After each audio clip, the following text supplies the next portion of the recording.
Hi everyone, so thanks so much for watching. Please do like and subscribe. It really helps me out, and it might also help you out with some of these deals that I'm going to show you. So let's get started. Maybe you're looking for a hotel, flight, both together, a mixture. Maybe you're not sure. A lot of people say, is it better to book your flight and hotel separately? Should you book both together? Should you use an agent? Actually, there's no fixed answer for this question, so I'm going to go through the advantages and disadvantages of all of these and talk from my personal experience too. So, first of all, if you book the flight and hotel together, you do get something which in Britain we call atoll. It's probably similar in wherever you are in the world.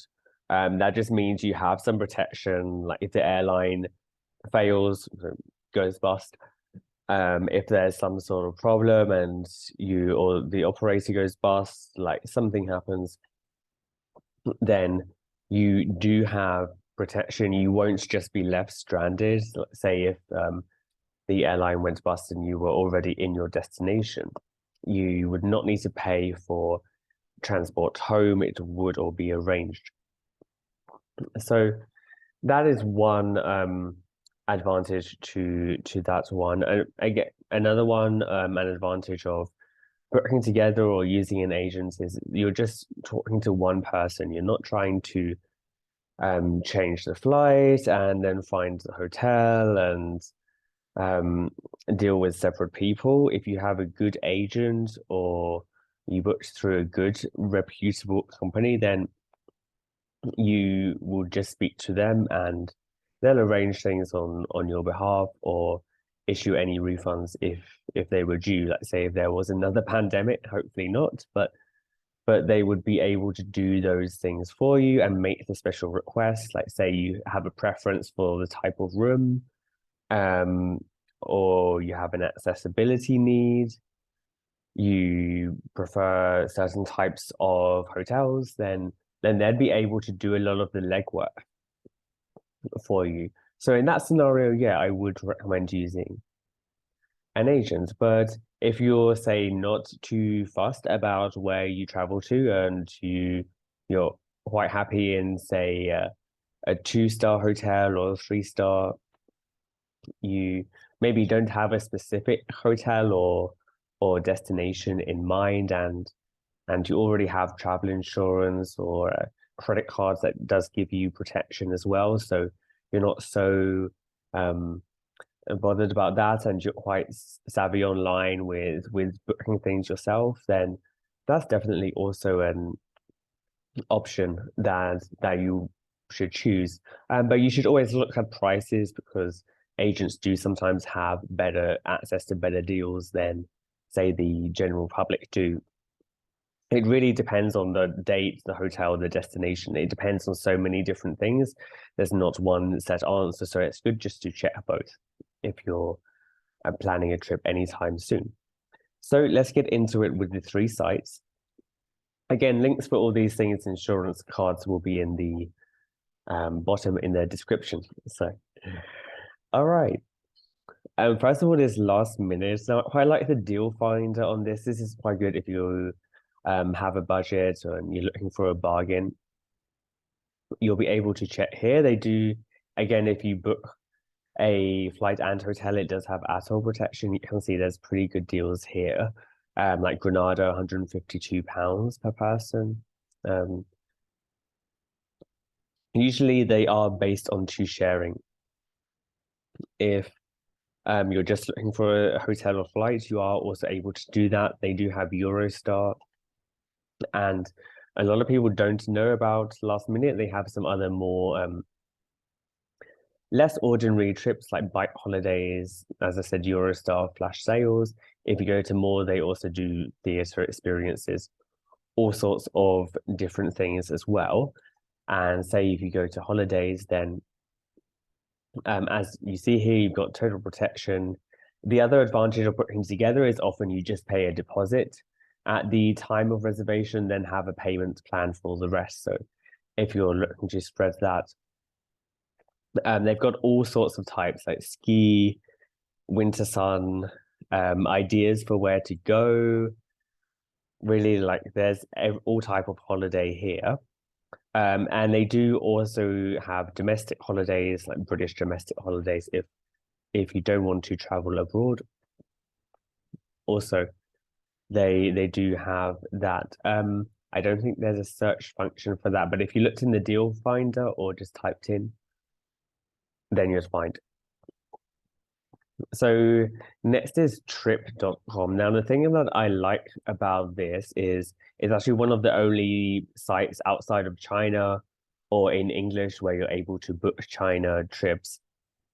Now, I know that maybe not many people are going to China at the moment, but when tourism finally is allowed, then that's an option to book domestic trains within China, and it's in English, I believe. You just had to print out and go along with your passport to the train station, and it would be done for you. So, and they also have tours, tickets, airport transfers. For airport transfers, you just go to cars and then choose that one there. Again, you are able to book together. They're more for budget hotels, but they do search also any type of trip, including cheap flights. So, and they do have phone support. Everything is there as well. So they do have a reward scheme. I'm not sure how good it is because I've never used it. Again, and a deal finder also. So it's just quite a useful website to search and put in order from the cheapest and find a trip that you like, and it's pretty easy to book. Also, you can see they've got some domestic trips there, other travel ideas, popular routes. They do deals with airlines sometimes as well. So for example, you've got a Wizz Air deal there.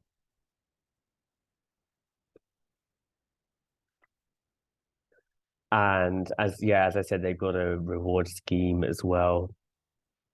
You can see reviews also, so there's all sorts of things there. If you do get the app, you also get more deals. So the final one that I like for comparing is Travel Supermarket. You've probably seen the adverts on TV for it. So let me just share. Yeah. And it works pretty in a similar way to Trip.com. But you don't actually book through them. They just search you the best deals. So say, for example, you're traveling from London to Lanzarote. Just choose a random day in February, 7 nights, 2 people. Search is really easy to use. And it normally loads pretty fast as well. So as I said, you don't book direct with them. It's searching other places for you. So that's quite a good hotel there, THB, Jet2 Holidays. It even says what you get included, so bags, transfers, and flexibility still, which is an added advantage now that most places have stopped doing the flexible reservations, and it tells you the price per person and the total, which is pretty good.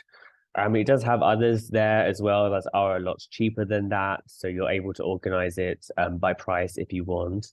Or say you have decided that you want to go to THB Flora, but you don't know if you want to book with Jet2. Well, you are also able to see other companies' deals for that one as well. So you might see, I haven't heard of Sunshine, but say I've heard of EasyJet Holidays, everyone's heard of, right? And they're cheaper than Jet2. So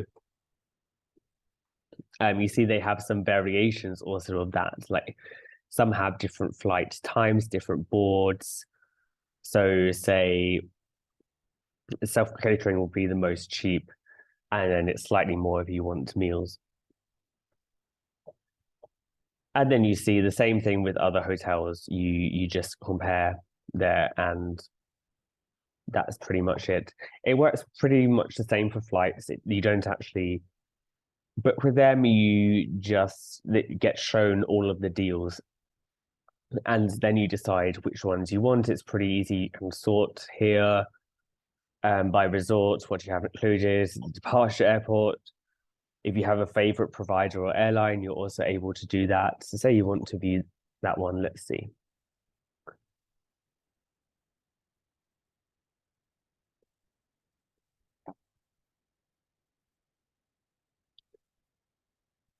It will just load up the page for Jet2 and then you'd book with them.